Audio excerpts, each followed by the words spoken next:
I want to start with everyone's favorite character, Captain Jack Sparrow.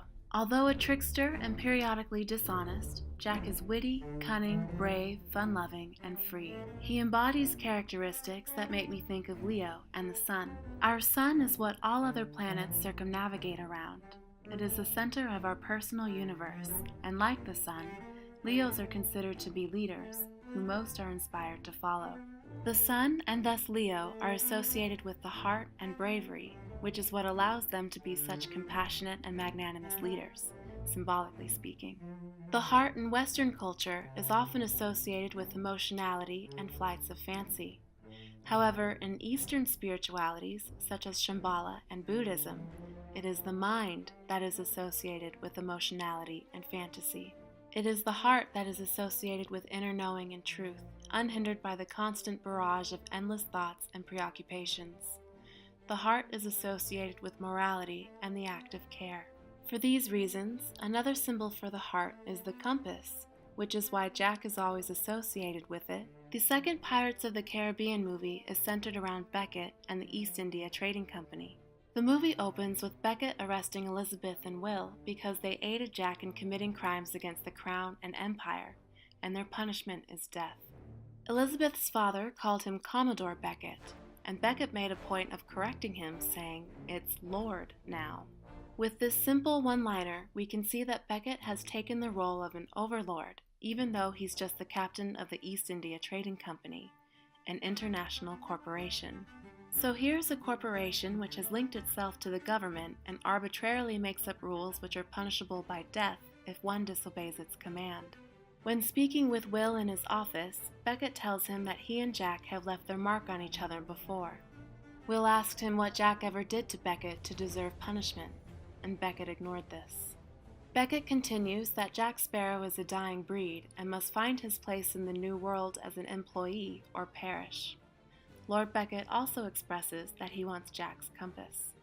Beckett wants Jack's compass because he wants to lead the people in a direction that is most profitable for him, but Jack stands in the way of it. We then see Jack and Mr. Gibbs together. Mr. Gibbs informs him that Lord Beckett and the Royal Navy have been chasing them around the world. Jack then pulls out a picture of a key and says they must find it and unlock the chest it belongs to. Jack goes below deck to get rum. When he pulls out a bottle, sand pours out, and in the darkness he hears Bootstrap Bill tell him that time is up.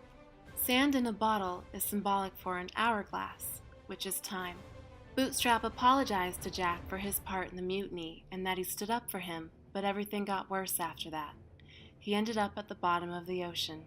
He went on to say that Davy Jones raised the pearl from the depths for Jack, but Jack has not paid his debts, and it will be the locker for him. Drag the pearl back to the depths, and Jack along with it. Leo and the Sun are symbolic for the biblical character Jesus, the Savior, and thus they're an allegory for an adherent to natural law and the law of our Creator. The mutiny against Jack is the usurpation of natural law and the protection bestowed to us when under this jurisdiction. Life worsened after this because life transformed from a free world to one that is enslaved to corporatocracy and the game of commerce, which always results in war, debt, oppression, and eventually extinction. Beckett spoke with Elizabeth in his office, telling her that loyalty is no longer the currency of the realm. Currency is the currency of this realm. He's telling her that honor, love, and the human experience no longer matters. Only money.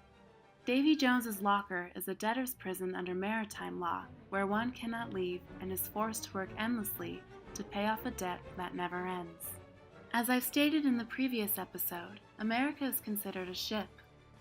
Up until 1933, America was ruled by the law of the land, which was dictated by private sovereigns, making sovereigns the captains of America. Our founding fathers expatriated from England so they could live a prosperous and free life, a life where they could choose what happens to them instead of a corporate and bank-run government making their life choices for them. Sovereigns are Jack Sparrow, and the Black Pearl is America.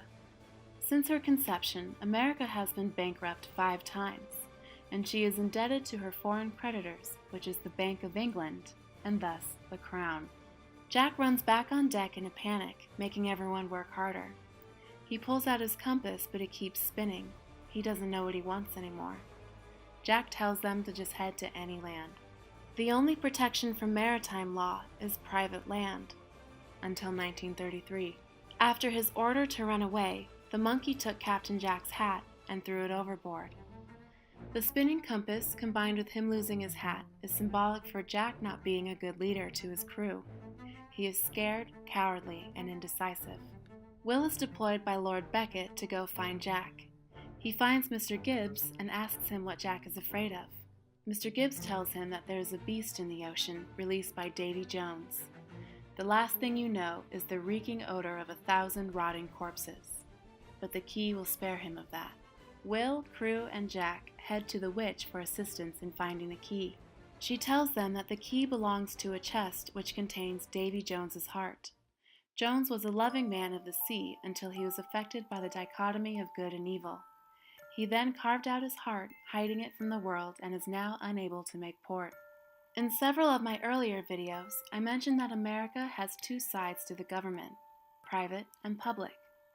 At her conception, America was not a democracy. She was a democratic republic. The public side is the democracy, governed by the executive branch under commercial law, and the private side is the republic, which is governed by sovereigns under natural law. On land, natural law is the highest form of law.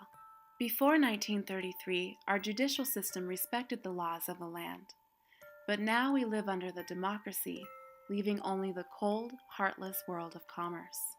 Jack and crew sail away when they come across a ship that was wrecked by Davy Jones. Will was sent to negotiate Jack's debt for him. Jones looks at Will and says that Will is neither dead nor dying, and he doesn't know why Will is there. The commercial world is ruled by non-living corporations only. Will is clearly in the wrong jurisdiction. Will finds the key in Davy Jones's possession. This is symbolic for our present situation. In order to get out of the entanglement we're in, we must go through the judicial system, which is what Davy Jones symbolizes. Will then leaves the Dutchman and joins the others in locating the chest on an island. Unfortunately, Commodore Norrington escapes with the chest, turning it over to Lord Beckett. Now Lord Beckett and the East India Trading Company have full command of the judicial system. When private sovereign Americans agreed to become public employees, they allowed for banking institutions and international corporations to take over our judicial system. The Flying Dutchman goes after the Pearl, and Jones releases the Kraken on Jack. Elizabeth knew the Kraken would never stop coming for them, so while the crew were evacuating the ship, she chained Jack to the Pearl to let the Kraken come for him. Jack understands why she did this and faced his fears. Once he regained his confidence and bravery, Jack was given his hat back, becoming captain once again, and then he was eaten. Jack and the Black Pearl being eaten by the Kraken is symbolic for natural law and America being taken over by commercial law and foreign creditors.